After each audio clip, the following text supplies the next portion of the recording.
fait attaquer en plein jour. Il craque. Oh, voilà, il manque 300 brebis, ma chèvre, et je sais pas ce qu'on va récupérer, j'en sais rien, j'en ai plein le cul.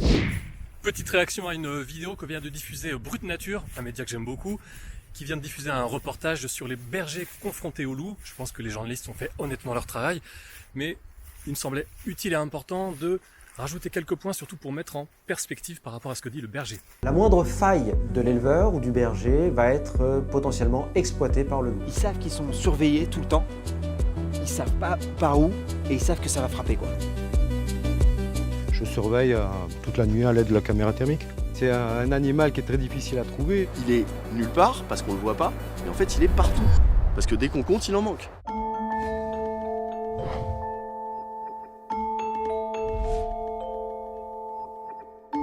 Salut à tous, c'est Cyrus North, je suis avec Tanguy de la chaîne Toupette. Salut tout le monde. Et on est en Haute-Savoie, dans les Alpes. On est là pour vous parler du métier de berger. On est venu passer du temps avec des bergers, leur poser des questions sur leur quotidien, mais aussi sur une problématique qui les concerne fortement. Celle d'un prédateur, le loup.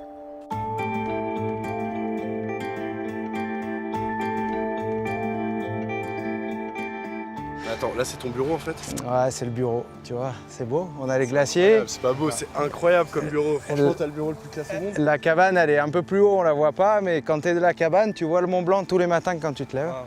C'est un alpage où je gardais moi il y a 3 ans, et c'est des brebis qui arrivent du sud de la France. Les brebis qui viennent du sud de la France. En effet, la plupart des troupeaux qu'on peut voir l'été dans les montagnes, dans les Alpes, ce ne sont pas ceux des petits éleveurs locaux, ce sont ceux majoritairement des éleveurs du sud, des Bouches-du-Rhône en particulier, qui envoient leurs troupeaux dans des camions. C'est la transhumance qui se fait aujourd'hui sur les routes, 300 km dans des bétaillères géantes pour envoyer des moutons dans les montagnes, y compris parfois dans les zones très protégées, théoriquement vouées à la protection de la nature, comme les parcs nationaux, celui des Écrins, celui du Mercantour, qui accueille tous les étés 100 000, 150 000 brebis, ce qui n'est pas sans causer des problèmes écologiques parce que le surpâturage, comme on dit, le piétinement, les déjections, les médicaments donnés aux moutons, tout ça fait en plus une concurrence avec les herbivores sauvages dans ces lieux qui théoriquement ne sont pas voués à l'élevage pour produire de la viande, puisque c'est la finalité de ces élevages-là, mais théoriquement pour protéger la nature dans des zones où, par ailleurs, les activités humaines sont extrêmement réglementées. On y va?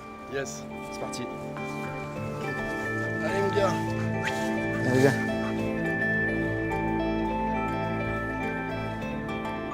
Le métier de berger, c'est vraiment un triptyque relationnel entre le troupeau, le berger et les chiens. Voilà. Et ce petit monde-là se connaît et travaille ensemble. Comment il s'appelle le tien? Naïko. Il est magnifique. Naïko, Quel ouais. âge il a? Il a 1 an et demi, c'est un pastor basco, un berger basque. Il n'y a pas que des chiens de berger avec les bergers, il y a aussi des chiens de protection entre guillemets. Ouais. Raconte-moi un peu les patous. Donc on a des chiens en fait qui sont avec le troupeau à l'année et qui sont là pour écarter tout danger du troupeau et qui alertent aussi le berger quand il y a un souci. Ça limite un peu les attaques, on perd beaucoup de chiens tous les ans qui se font tuer par les loups. Les chiens de protection, ça fait partie des mesures subventionnées.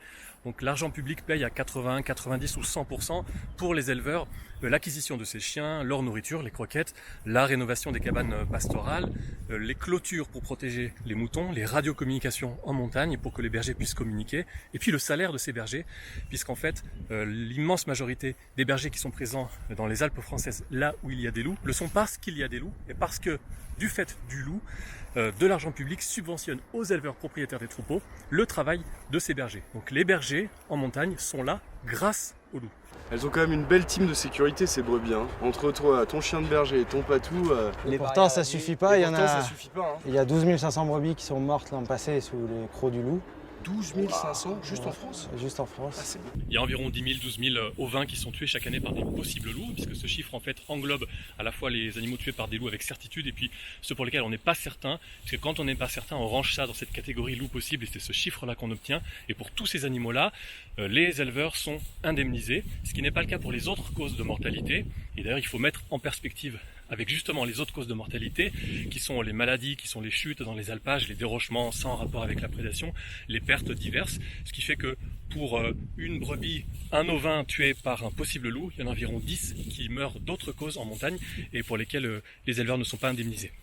Puis évidemment, il faut mettre en perspective aussi ce chiffre avec celui des ovins qui sont tués par des humains, puisque pour un ovin tué par un possible loup, il y en a environ 300 en France qui sont tués par des humains dans les abattoirs. En France? Juste en France. Ah, c'est beaucoup. Oui, c'est beaucoup. On n'a que 500 loups en France. En effet, beaucoup de mortalité imputée par des possibles loups, alors qu'il n'y a en effet qu'environ 500 loups en France.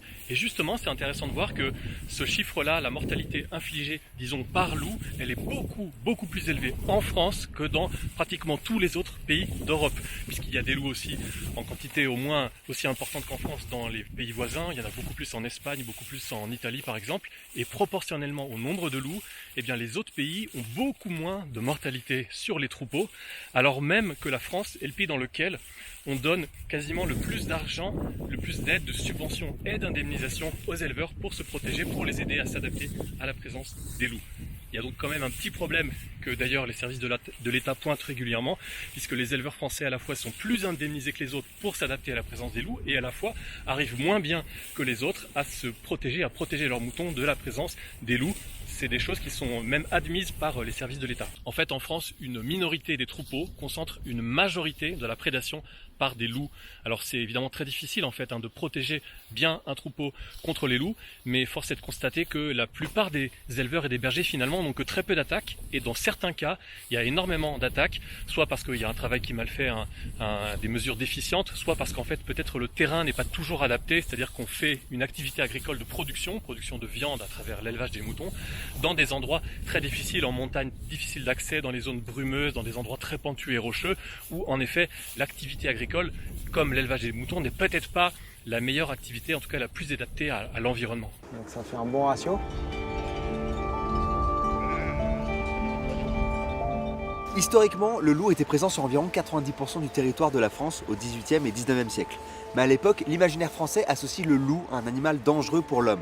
La légende de la bête du Gévaudan, qui raconte qu'un loup aurait tué une centaine d'hommes entre 1764 et 1767, entraîne une sorte de psychose nationale pendant plusieurs décennies. Traqué et chassé dans tout le pays, il disparaît complètement au début du XXe siècle, vers les années 1930. Les loups sont réapparus en France en 1992, dans le parc du Mercantour. Le retour des loups en France, on en a vu dans l'arrière-pays niçois. Depuis 6 mois, on relève en permanence des indices de présence, traces d'urine, excréments, touffes de poils et carcasses. Le loup ne présente aucun danger, ni pour les troupeaux, ni pour l'homme. En France, en 2018, l'Office national de la chasse et de la faune sauvage a recensé des loups dans 40 départements.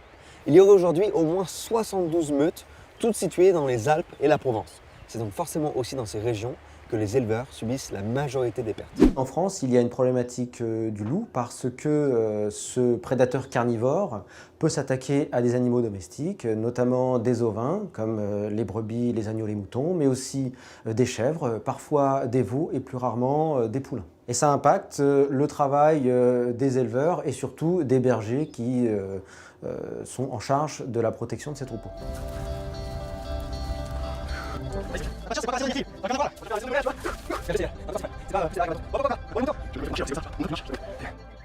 T'as le chien qui prévient là, qui nous a vus, voilà, qu'on est dans son territoire, qu'on est au niveau des brebis. Donc on va avancer tout doucement et on va lui parler. Ça va Nox? C'est bon? Bah là le chien il a bien fait son job, t'as vu Cyrus? Tu me reconnais? Hein? T'es un bon chien. Ça va, c'est bon.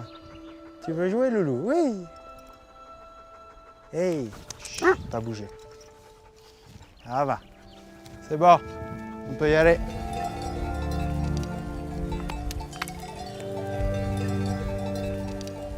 Comment ça se passe Joseph quand un loup il attaque? Genre il arrive là en pleine journée, il prend une brebis et il part, comment ça se passe?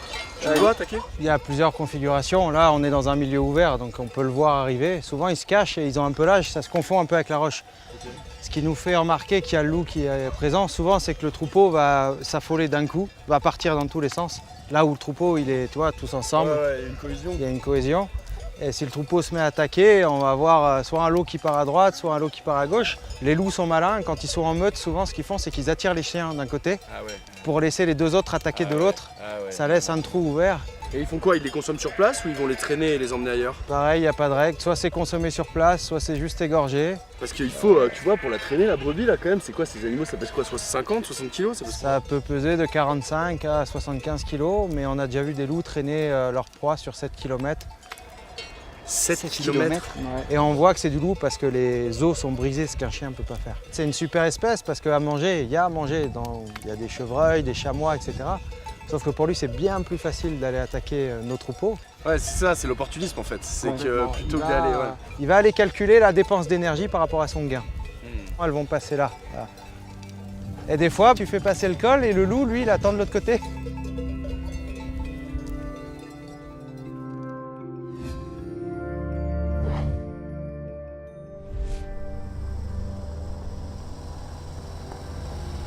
Ça fait 5 ans que je suis louvetier. On a le droit de le faire jusqu'à l'âge de 75 ans, donc il y a encore de la marge. On n'est pas du tout rémunéré, on est bénévole, on a un métier à côté et on intervient uniquement sur arrêté du préfet. Les louvetiers, ce sont en effet des bénévoles, ce sont de simples chasseurs qui n'ont pas de compétences particulières sur la connaissance de la faune et de l'écologie. Ils ont simplement leur permis de chasse comme tout chasseur, mais ils sont mandatés par la préfecture pour accomplir des missions, notamment tirer sur des loups. Alors bénévoles certes, mais généralement leurs frais de déplacement sont pris en charge et puis le matériel leur est mis à disposition. Ça peut être du renard sur des poulaillers, ça peut être du sanglier dans les champs de maïs, ça peut être du loup sur les troupeaux. On les suit, on va dire, entre parenthèses toute l'année par l'intermédiaire des pièges photos et nous ici, chez nous, de la neige. Là, on va aller voir un piège photo qui a été installé depuis le début d'hiver. C'est des pièges photos qui sont sécurisés par un boîtier en fer et un câble pour éviter qu'on nous les vole parce que c'est très prisé.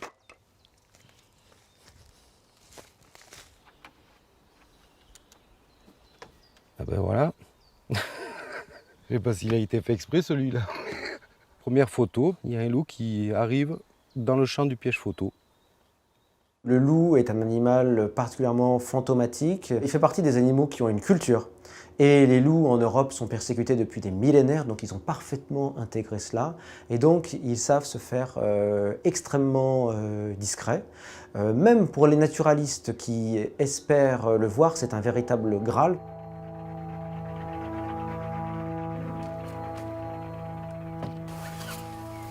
Au niveau du matériel qu'on utilise la nuit pour la surveillance de troupeaux, donc une chose déjà indispensable. Ça s'appelle une caméra thermique, ça détecte la chaleur et ça nous permet de repérer des animaux loin et pouvoir tirer en sécurité. L'autre matériel qu'on a, c'est une arme, donc c'est une carabine qui permet de tirer aussi bien du sanglier que du cerf et qui est très efficace pour tuer parce que le but c'est de le tuer et qu'il ne parte pas blessé dans la nature. Sur du loup, je m'en suis servi 2 fois, on va dire efficacement, puisque le loup a été prélevé. Et une fois, le loup a été manqué, donc du coup, il est toujours en train de promener. Alors le but c'est de tuer, en effet, et c'est là qu'on voit bien le problème, puisqu'il ne s'agit pas de protéger le troupeau de brebis contre la prédation par des loups, il s'agit de tuer un loup. Évidemment, une fois le loup mort, ça n'empêche aucunement d'autres loups de venir s'en prendre au troupeau dès lors que le troupeau n'est pas suffisamment protégé. Donc on n'est pas dans une politique d'empêcher les loups d'atteindre les moutons, on est dans une politique de tirer sur des loups. En 1989, la France a ratifié la Convention de Berne qui interdit de chasser le loup sans autorisation. L'article 1 stipule notamment que la Convention est là pour assurer la conservation de la flore et de la faune sauvage et de leurs habitats naturels. Pour réguler la population de loups, des tirs de prélèvement, c'est-à-dire la possibilité de tuer l'animal, sont autorisés à chaque année entre septembre et décembre. La régulation des populations de loups, elle est interdite au niveau européen puisque l'espèce est classée strictement protégée. Les États ont seulement le droit d'autoriser des dérogations ponctuelles en théorie lorsque tout a été fait pour tenter d'éviter cet acte extrême qui consiste à tirer sur un animal qui plus est appartenant à une espèce classée protégée. En fait, la France outrepasse ces recommandations puisqu'elle met en œuvre en effet une politique de régulation de population avec un nombre pourcentage d'animaux par rapport aux effectifs globaux qui vont être éliminés chaque année. Cette chasse, ces tirs se font toute l'année, pas seulement en période de chasse, comme on l'a vu récemment dans la Drôme puisque 3 loups ont été abattus en quelques jours alors que la chasse est fermée par des lieutenants de louveterie la nuit. En 2019, le gouvernement a donné son feu vert pour que 17% des loups soient abattus contre 10% auparavant les années précédentes. Si on chasse en dehors de ces quotas, on fait ce qu'on appelle du braconnage, donc ça peut coûter très cher, notamment des amendes, des retraits de permis. Et si c'est déjà arrivé que si des gens se font attraper avec du très gros braconnage, ils font même de la prison.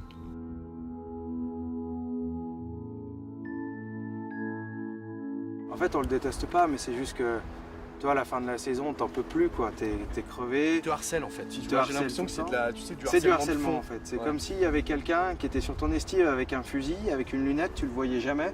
Et tu sais qu'il pouvait tirer au moindre moment et te blesser. Bah là, il blesse tes brebis, ton troupeau, il te blesse toi, parce que moi, l'an passé, à cause de la fatigue, bah, je suis tombé, je me suis cassé le coude en fait. Ok. Je cherchais mes bêtes partout, j'avais les larmes aux yeux parce que j'ai perdu mes chèvres, je ne savais pas où elles étaient. Et puis j'en pouvais plus, quoi. C'est juste que t'as beau avoir de l'aide, des éleveurs et tout ça, à un moment, t'as les nerfs qui craquent, t'es pas assurable, quoi. Tu peux pas toute la journée surveiller tes bêtes. Et puis, toi, notre boulot, c'est de faire manger nos bêtes et entretenir des espaces. Et on t'empêche de le faire. Notre travail, c'est de faire manger les brebis, ce berger. Bah, pas seulement, puisque en fait, dans le sud-est de la France, là où vivent l'essentiel des loups du pays, la plupart des bergers sont employés uniquement parce qu'il y a des loups et que des subventions liées à la présence des loups permettent aux éleveurs propriétaires des troupeaux de payer le salaire de ces bergers. Donc les bergers ont pour rôle évidemment de conduire les brebis, mais avant toute chose de protéger le troupeau contre les attaques de loups. Et d'ailleurs, c'est très pratique pour les éleveurs propriétaires des troupeaux, puisque la présence des loups permet financièrement qu'ils puissent embaucher ces bergers-là. Donc on observe depuis le retour des loups en France une recrudescence du nombre de bergers dans les montagnes. C'est pour ça qu'on dit souvent que le retour des loups, c'est en fait le retour des bergers qui, sans loups, n'auraient pas de travail parce que les éleveurs n'auraient financièrement pas la possibilité de payer le salaire des bergers. Et en plus, on te dit que t'es un mauvais berger parce que t'as qu'à garder tes brebis. Mais moi, aux brebis, j'y suis 15 heures par jour. Il n'y a personne qui neige, qui vente sous la pluie, j'y suis.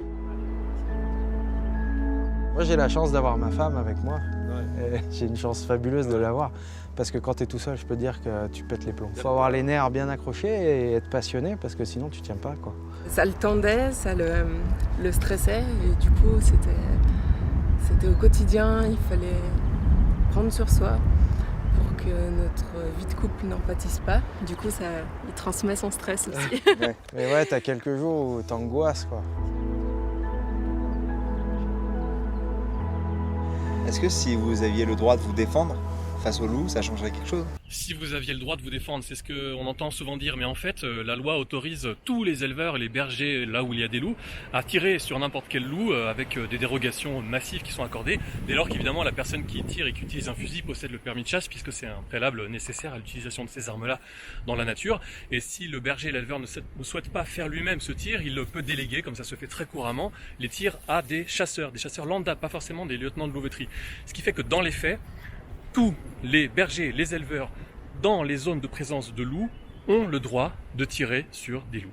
Non, l'an passé j'avais une carabine dans le sac. C'est la seule chose que ça a changé, c'est ma dépense énergétique. Ça pèse lourd et on l'a vu une fois en pleine journée, t'as pas le temps de dégainer, ça dure 5 secondes, c'est hyper rapide. Et puis tes enfants, avoir une carabine dans la cabane chargée, tu dors pas pareil avec les gosses.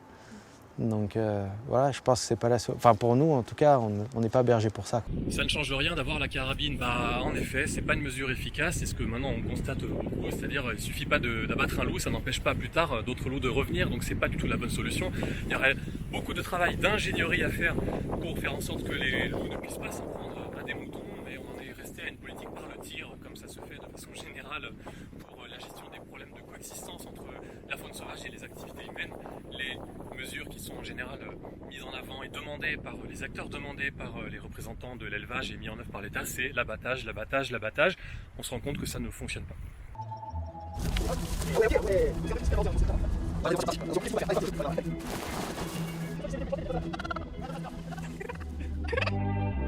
C'est quoi pour toi la solution aujourd'hui? Genre, je sais pas, imagine demain t'es président, tu ferais quoi concrètement? C'est un gros bordel, il n'y a pas de suivi éthologique. Tout le monde parle du loup, personne ne sait comment il se comporte.